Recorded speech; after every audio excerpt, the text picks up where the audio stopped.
नमस्ते students, myself JVN Kavita Sharma, faculty of Ayurvedic science, Jyoti Vidyapeeth women's university. Students, आज हम समास के बारे में अध्ययन करेंगे। समास क्या होता है? सम सनम समास है। सम सनम समास है। हाँ, समास क्या होता है? सम सनम समास है, अर्थात जो सम सनम समास है। समास में क्या होगा कि जो अनेक पदियों मतलब कि अनेक पदों से मिलकर के जो एक पद होता है, अनेक पदों का मिलके जो एक पद बनाता है उसे हम समास कहते हैं। ठीक है। अब समास क्या होता है कि समास द्विधा। समास क्या हो गया? द्विधा मतलब के समास वैसे तो क्या होता है कि समास अनेक पदों से मिलकर पदों का मिलकर के एक होना ही क्या होता है? समास कहलाता है। ठीक है। पर अर्थात दो या दो से अधिक पद शब्दों को मिलाने या जोड़ने को भी समास कहते हैं। अर्थात जो दो या दो से अधिक जो पद होते हैं उनको जोड़ने को भी हम क्या कह सकते हैं? उनको भी हम समास कहते हैं। मतलब अनेक जो पद होंगे या एक पद होना, सिंपल शब्द है कि जो चाहे कितने ही पद है पर उनका एक अर्थ निकलना, वो सब क्या है? समास कहलाएगा। ठीक है।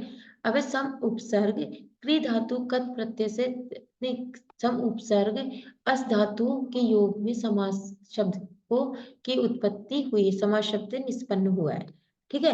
अब क्या है कि जैसे समास का अर्थ क्या है? संक्षेप। संक्षेप क्या हो गया? बिल्कुल हमें कोई चीज, कोई वस्तु है या किसी के बारे में कोई चीज बताना है या किसी पद का हमें अर्थ बताना है, वो क्या है? किसी को हमने संक्षेप में बता दिया है, तो वो क्या हो गया? समास कहला दिया। ठीक है। मतलब कि बिल्कुल सूक्ष्म रूप में बताना ही समास कहलाएगा। ठीक है। अब हमें क्या है? व्याकरण के इसी भाव को लेकर के हम समास को भी परिभाषित करते हैं कि समास क्या होता है, क्योंकि व्याकरण में क्या होता है? जैसे सूत्र है। अब सूत्र क्या हो गया कि जैसे हम कोई चीज है, कोई सूत्र हमें बताना है कि संज्ञा सूत्र। अब संज्ञा तो हिंदी में तो क्या होता है? किसी व्यक्ति, वस्तु, स्थान के भाव के स्थान को हम क्या कहते हैं?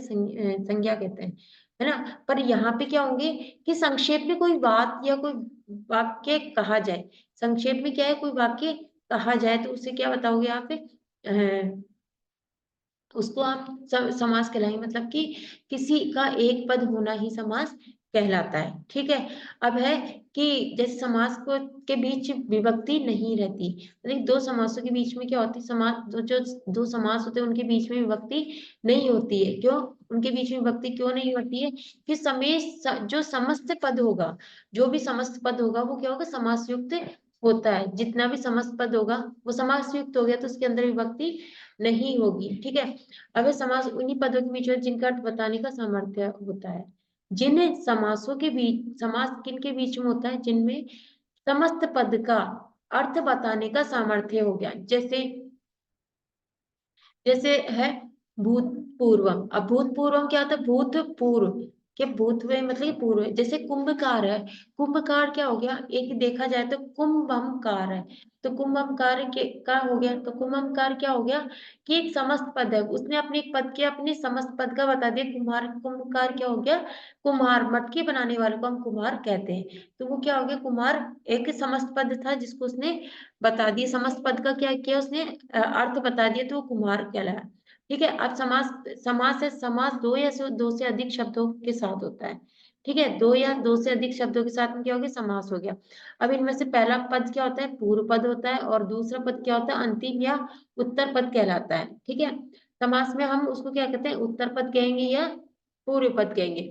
और समास क्या सुबंतों के साथ ही होता है। तिगंत जो प्रत्यय होते हैं उनके साथ में समास नहीं होता। जो सुबंत प्रत्यय होते हैं हम उनके साथ ही समास कर सकते हैं।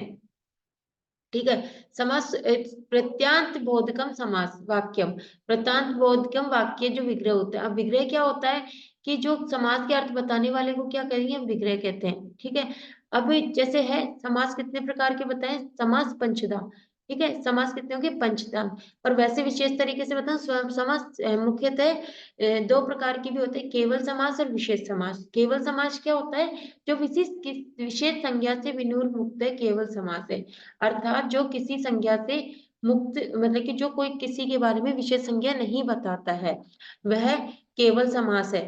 ठीक है। पहला तो है केवल समास, दूसरा है अव्ययीभाव समास, तीसरा है तत्पुरुष समास, और तत्पुरुष का भेद कर्मधारय है, कर्मधार का भेद है कर्मधारी भेद द्विगु समास है।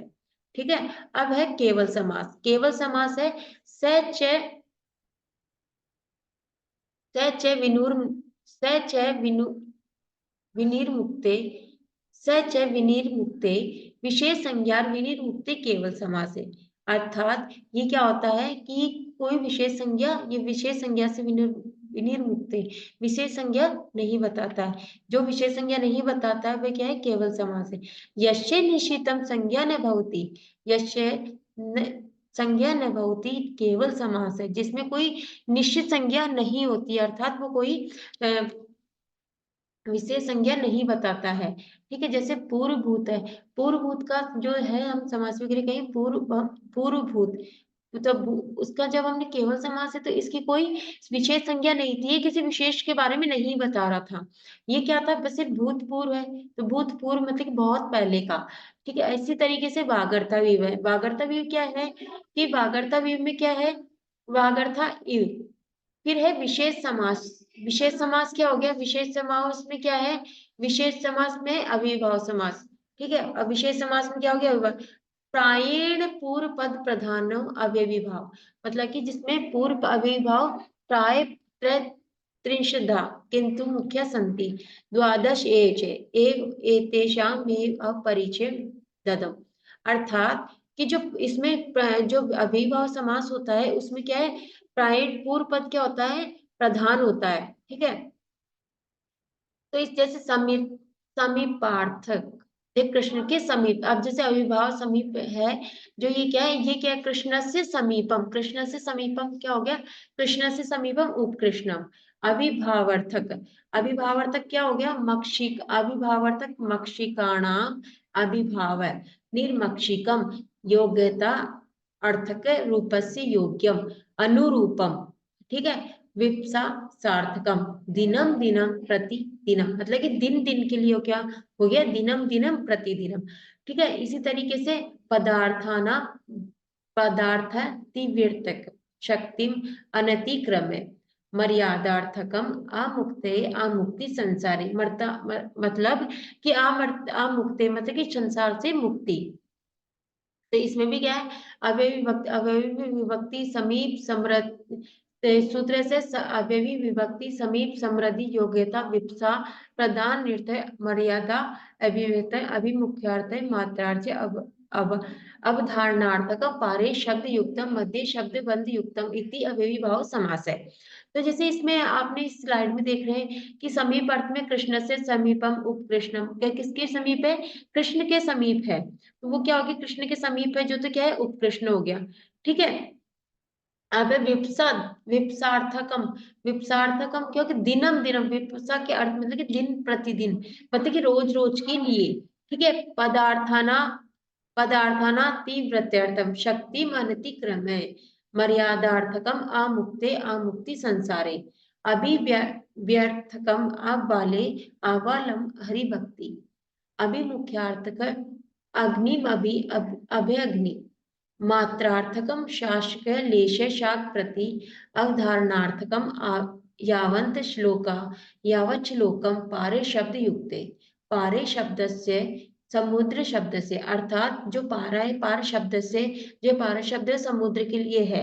मध्य बद्ध युक्ते मध्य बंध युक्ते मध्य गंगम, मतलब कि मध्य युक्तम यानी कि मध्य गंगा। अब है तत्पुरुषम।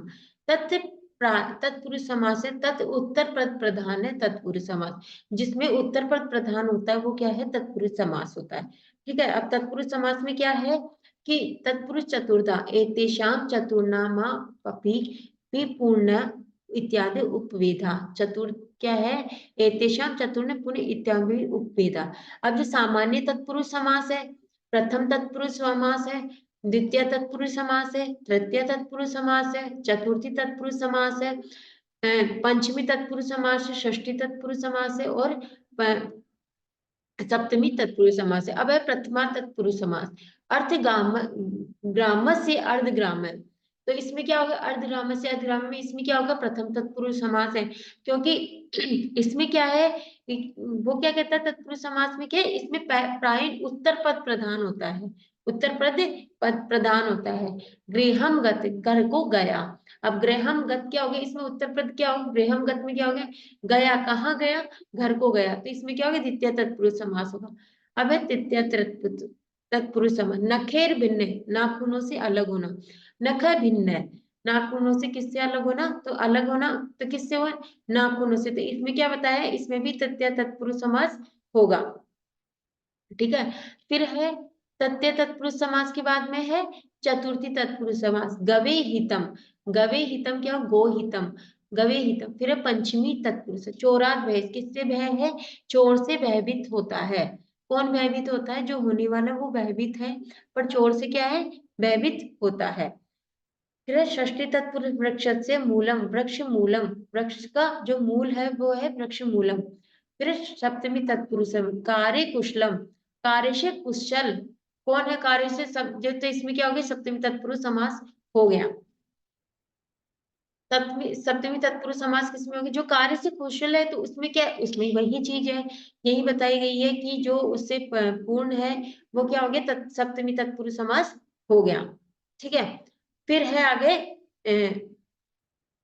विशेष कर्मधारी समास। कर्मधारी समास में क्या है, कर्मधारी समास से अपि तत्पुरुष एक एक है अन्य भेदा। क्या, कर्मधारे समास का, तत्पुरुष समास का एक अन्य भेद है तत्कर्मधारे, तो कर्मधारे नवदा।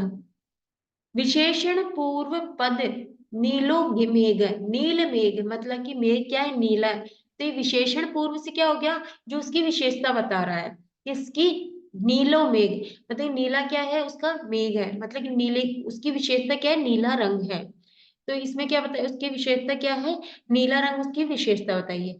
विशेषणो उत्तर पद व्याकरण खसूची, व्याकरण खसूची, मतलब कि विशेषण उत्तर पद में क्या होगी, व्याकरण की सूची, है ना, व्याकरण के बारे में बताया गया है कि जैसे कोई उसको जानने के लिए हम क्या करते हैं, कि हम उसको जानने के लिए हम क्या करते हैं, कि जो किसी भाषा को जानने के लिए हम क्या उसके बारे में क्या करते हैं, कि भाषा को जानने के लिए हमें क्या होती है, व्याकरण की आवश्यकता होती है, तो हम उस व्याकरण का क्या करते हैं, अध्ययन करते हैं।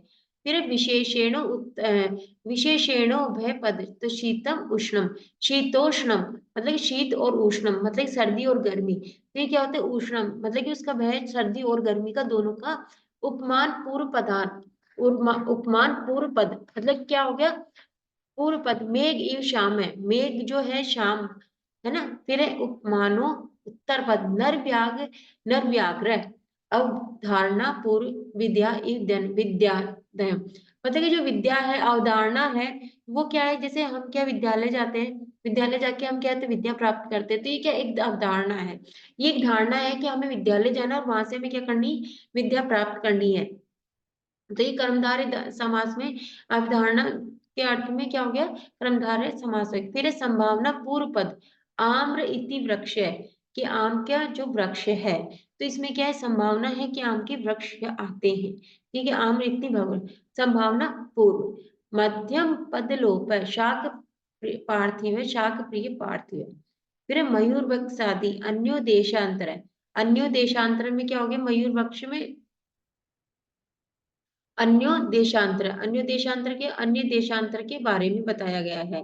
ठीक है, फिर है आगे जो मध्यम पद लोप है उसके बारे में बताया है, मध्य पद लोप के बारे में बताया है कि मध्य पद लोप क्या है। ठीक है, अब मध्य पद लोप में फिर यही है कि द्विगु समास में और अपि तत्पुरुष भेजा भेदा इति तत्पुरुष इति भेदा एशम त्रिधा, समाहार द्विगु है। फिर है त्रयाणाम त्रयाणाम लोकानां समाहार है, त्रिलोकी तत्रितार्थ द्विगु, क्षणम मातृणाम अपत्य क्षण मातुर है, उत्तर पद दिगु पंच गवानाम, गवनम धनम पंचगवन, मतलब कि जो त्रयाणाम लोकानाम समाहार है, त्रिलोकी मतलब कि त्रिलोकी नाथ जिसको बताया है, इसमें तीन लोकों का समाहार है, तीनों लोकों का क्या है, समाहार है, तो यहाँ पे क्या हो गया, द्विगु समास अपनी तत्पुरुष समास का भेद है। फिर तत्रितार्थ द्विगुषणा मातृणा अपत्य क्षण मातुर, फिर उसके आगे उत्तर पद दिगु विदु पंच धनम यस्य, पंच धनम मतलब 5 गांवों का धन है। ठीक है। फिर है नयम प्रवर्तसे समास है, नयम स्थाने च वर्गस्य अंतिम वर्ण योज्यते किंतु संभवतः देव देवनागर्या नोपलब्ध न तत्पुरुष से पंच भेदा संति। न समास न धर्म अधर्म, कुछ समास है कुछ संगी पुरुष, मतलब कि जो कुछ संगति वाला पुरुष है उसमें न समास होगा।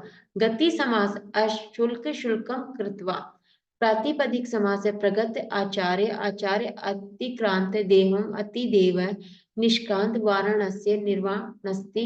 उपपद समास है कुंभम करोति इति कुंभकार है, अर्थात जो मटका बनाने वाला है उसको हम क्या कहते हैं, कुंभकार कहते हैं। पर कुंभकार में भी इसमें क्या बताया है, द्विगु समास होगा। अब है बहुव्रीहि समास। बहुव्रीहि समास प्राय अन्य पद प्रधान, मतलब इसमें क्या होता है, अन्य पद प्रधान होता है, उसे हम बहुव्रीहि समास कहते हैं। बहुव्रीहि समास में कितने होते हैं, 2 होते हैं, सामान्य बहुव्रीहि असाउविनी। तो इसमें सामान्य बहुव्रीहि में शोडा भवती भवती, मतलब कि इसमें भी क्या है, शोडा मतलब कि तो इसमें बताया गया है कि जो अन्य पद प्रधान होगा उसमें भी क्या होगा, इसमें बहुव्रीहि जो समास है उसमें क्या होता है, अन्य पद प्रधान होता है, और ये भी क्या है, दो दो होते हैं। दिव्यार्थक बहुव्रीहि, तृतीयार्थक बहुव्रीहि, चतुर्थे बहुव्रीहि, पंचम्य बहुव्रीहि, षष्ठ्यर्थ बहुव्रीहि और सप्तम्य अर्थ बहुव्रीहि। आगे है, आगे है विशेष बहुव्रीहि। विशेष बहुव्रीहि नवधा भवति, विशेष जो किसी बारे में विशेषता बताओ। व्यधिकरण समास है, संख्योपद समास है, व्यतिहार लक्षण समास है, नए बहुव्रीहि समास है, उपमान पूर्व पद समास है, संख्योत्तर पद प्रधान समास है, सहपूर्वक पद प्रधान है, दिगंत लक्षण, प्रादीर बहुव्रीहि समास है। ये क्या है, इस समास के वो भेद है। अब आगे द्वंद्व समास है, 5 प्राय उभय पद प्रधान द्वंद्व समास है, मतलब कि जो उभय पद होता है जिसमें पूर्व पद भी ना हो और उत्तर पद भी ना हो, उसमें अन्य पद प्रधान हो, जो है उभय पद प्रधान है। यत्र उभय शब्दयोग प्राधान्य भवती से समास द्वंद्व इति कथ्यते। इसको क्या कहते हैं, जिसका उभय पद प्रधान होता है उसे उससे द्वंद्व समास कहते हैं। जैसे राम कृष्ण, राम च कृष्ण च, अस्मिन पदे राम च कृष्ण च, ये क्या हो गया, इसमें और का बोध कराता है, अर्थात दो संबंध का बोध कराता है, कि दो नाम या दो पदों के बीच का संबंध का ये बोध कराता है। अदे एता एता देव अलम अग्रिम लेखे एतेषाम चतुर्णाम समानाम वेदानाम विशेष पठिष्यामि तावंत नमो नमः। तो इसमें इसमें यही है कि जो द्वंद्व समास है ये क्या करता है, इसमें अन्य पद प्रधान, इसमें उभय पद प्रधान होता है, कि ये क्या करता है, दोनों अलग पदों के बीच का क्या होता है, संबंध बताता है। तो थैंक यू, आज हमने समास के इंट्रोडक्शन के बारे में अध्ययन किया। कल हम इससे आगे के पुल्लिंग प्रकरण के बारे में अध्ययन करेंगे।